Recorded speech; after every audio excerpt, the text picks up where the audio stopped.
भारत और पाकिस्तान में बढ़ते तनाव के बीच पाकिस्तान से एक मैसेज सोशल मीडिया पर वायरल हुआ।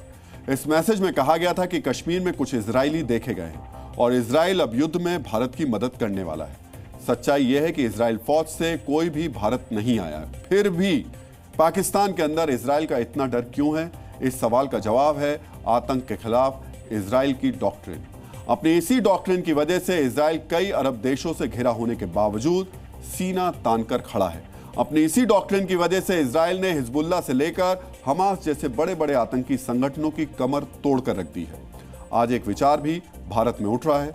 लोग पूछ रहे हैं कि आतंक के खिलाफ अब भारत को इजराइल जैसी डॉक्ट्रिन अपनानी चाहिए। इसी आतंक विरोधी इजरायली डॉक्ट्रिन का आज हम डीएनए में विश्लेषण करेंगे। जिस तरह पहलगाम में निर्दोष भारतीयों का लहू बहा, वैसा ही इजराइल के साथ भी हुआ था जब 7 अक्टूबर 2023 को हमास के आतंकवादियों ने इजराइल पर हमला किया था। इस हमले में 1000 से ज्यादा इजरायली नागरिक मारे गए थे और सैकड़ों बंधक बना लिए गए थे। हमले के 20 दिन बाद यानी 27 अक्टूबर को इजराइल ने हमास का गढ़ कहे जाने वाले गाजा पट्टी पर बड़ा हमला किया था, जो अब तक जारी है। गाजा में इतना लंबा युद्ध करने के बाद इजराइल ने आतंकी संगठन हमास को कितना नुकसान पहुंचाया, यह समझना आपके लिए बेहद जरूरी है। इजराइल का दावा है कि पिछले 1.5 साल में हमास के 17,000 आतंकवादी मार दिए गए। हालांकि स्वतंत्र एजेंसियां इस आंकड़े को तकरीबन 9,000 के आसपास मानती हैं। हमास के साथ साथ गाजा में मौजूद फिलिस्तीन इस्लामिक जिहाद के सैकड़ों आतंकी भी मारे गए। युद्ध के पहले 6 महीनों के अंदर ही गाजा पट्टी में जो नुकसान हुआ था, उसकी लागत 1,850 करोड़ डॉलर आंकी गई।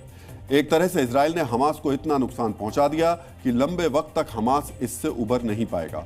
और इसी वजह से भारत में आवाजें उठ रही हैं कि भारत को भी इजराइल जैसी ही कोई नीति इजाद करनी चाहिए।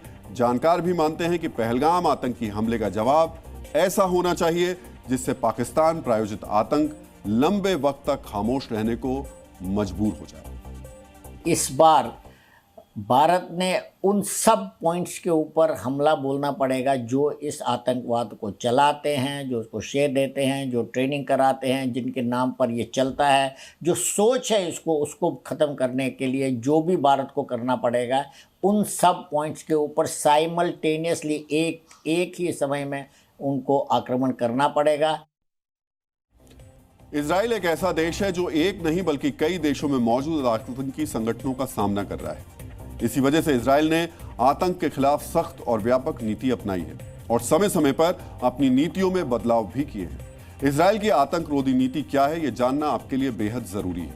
इजरायली फौज और इंटेलिजेंस एजेंसियां लगातार आतंकवादी संगठनों के खिलाफ ऑपरेशन चलाती रहती है, जिसकी वजह से इजराइल आतंकी हमला होने से पहले ही साजिश का अंत कर देता है।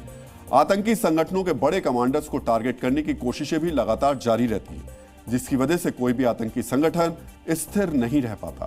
बार बार कमान बदलने की वजह से आतंकी संगठनों की रणनीति कमजोर होती है और आतंक का समर्थन करने वाले देश या सरकारों के खिलाफ कूटनीतिक और सामरिक कार्रवाई भी आगे बढ़ती रहती है, जिसकी वजह से कोई भी शत्रु देश इजराइल के खिलाफ लंबे वक्त तक सक्रिय नहीं रह पाता है। गाजा युद्ध के दौरान भी इजराइल ने हमास के 2 बड़े कमांडर याह्या सिनवार और इस्माइल हानिये को इंटेलिजेंस के जरिए ही ढेर किया था। आतंक रोधी अभियानों में इजरायली इंटेलिजेंस को उसकी खुफिया एजेंसी मोसाद चलाती है, जिसका अपना लंबा चौड़ा नेटवर्क है।